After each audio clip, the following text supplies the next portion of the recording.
কলকাতায় ভর সন্ধ্যায় ঠিকাদারকে কুপিয়ে খুন। আনন্দপুরের উত্তর 55 গ্রামে প্রমোটারকে কুপিয়ে খুন করার ঘটনা। প্রমোটার আরিফ খানের ওপর চপার নিয়ে চড়াও হয় 3 জন। সরাসরি চলে যাব আমাদের প্রতিনিধি হিন্দোলদের কাছে। হিন্দোল, তদন্ত কতদূর এগিয়েছে? কি কারণে প্রমোটারকে কুপিয়ে খুন করা হলো?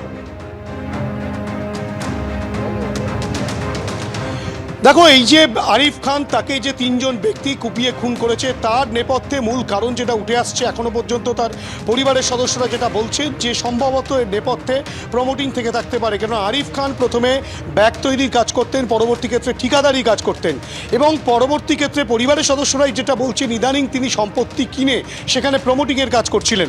আমরা যেখানে দাঁড়িয়ে রয়েছি এটাই হচ্ছে কলকাতা পুরসভার 108 নম্বর ওয়ার্ডের অন্তর্গত উত্তর 55 গ্রামের জড়িবটিগুলি, আনন্দপুর থানার অন্তর্গত।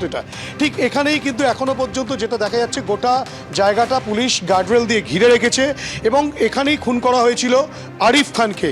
এবং শুধু তাই নয়, আরিফ খানকে 3 জন চপার দিয়ে কোপাতে থাকে এবং তারপরেই কিন্তু তাকে সঙ্গে সঙ্গে সেখান থেকে ন্যাশনাল মেডিকেল কলেজে নিয়ে গেলে চিকিৎসকেরা মৃত বলে ঘোষণা করেন। এলো পাথারি চপারের কোপ এবং এই চপারের কোপ মেরেছে আব্বাস বলে একজনের নাম যেমন উঠে আসছে, তার পাশাপাশি আরও এক ব্যক্তির নাম উঠে আসছে।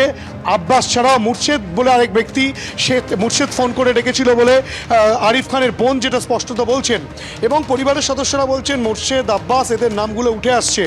এই ঘটনার সঙ্গে মূলত কি কারণ, প্রমোটিং সংক্রান্ত বিবাদের জেরেই এই খুন কিনা সে বিষয়টা, গোটা বিষয়টা পুলিশ খতিয়ে দেখছে।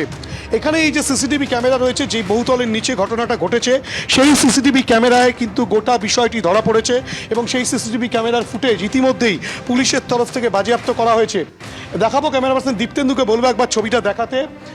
একেবারে যে জীবনানন্দ ব্রিজ, তার খুব আম্বেদকর ব্রিজ, তার খুব কাছেই কিন্তু এই 108 নম্বর ওয়ার্ডের অন্তর্গত এই জড়িবুটি গলি এবং এই জড়িবুটি গলিতেই কিন্তু গতকাল রাত 8টা নাগাদ একেবারে প্রকাশ্যে সকলের সামনে কিন্তু চপার দিয়ে কোপাতে থাকা হয় আরিফ খানকে এবং এই ঘটনায় 3 জনের নাম উঠে আসছে। প্রথমে ফোন করে আরিফকে ডেকে নিয়ে আসা হয় আব্বাস অথবা মুর্শেদ, এদের দুজনের মধ্যে কেউ একজন ফোন করেছিল, যেটার কল ডিটেলস পুলিশ ইতিমধ্যেই পেয়েছে। তোমাকে দেখাবো আনন্দপুর থানার ওসি সহ বিশাল পুলিশ কিন্তু তারা তদন্ত প্রক্রিয়া চালাচ্ছেন, তারা কিন্তু বিভিন্ন খুঁটিনাটি দিকগুলো খতিয়ে দেখছেন এবং এর নেপথ্যে মূলত কী কারণ, ব্যক্তিগত কোনো আক্রোশ ছিল কিনা সেই বিষয়টা যেমন পুলিশ খতিয়ে দেখছে, তার পাশাপাশি এই প্রমোটিং সংক্রান্ত বিষয়ে যেটা তার পরিবারের সদস্যরা বলছেন যে আরিফ খান বর্তমানে তিনি কিন্তু বেশ কিছু সম্পত্তি ক্রয় করে তিনি প্রমোটিংয়ের কাজ করছিলেন, তাই নিয়েই কি আব্বাস, মুর্শেদ এদের সঙ্গে বিবাদের সূত্রপাত এবং সেই ভাগবাটোয়ারা নিয়ে কি কোনো রকম গণ্ডগোল, সমস্ত বিষয় খতিয়ে দেখা হচ্ছে। যদিও ঘটনার পর থেকে এই 3 জনই পলাতক, এই ঘটনার নেপথ্যে অন্য কোনো মাথা রয়েছে কিনা বা অন্য কোনো ব্যক্তি রয়েছে কিনা সমস্ত বিষয়টাই কিন্তু তদন্তকারীরা খতিয়ে দেখছেন। স্বাভাবিকভাবে গোটা পরিবারের শোকের ছায়া, তারা যেটা বলছেন যে এই ঘটনা যারা তদন্তে আর কি কি উঠে আসে সেদিকে নজর থাকবে। ধন্যবাদ তোমাকে।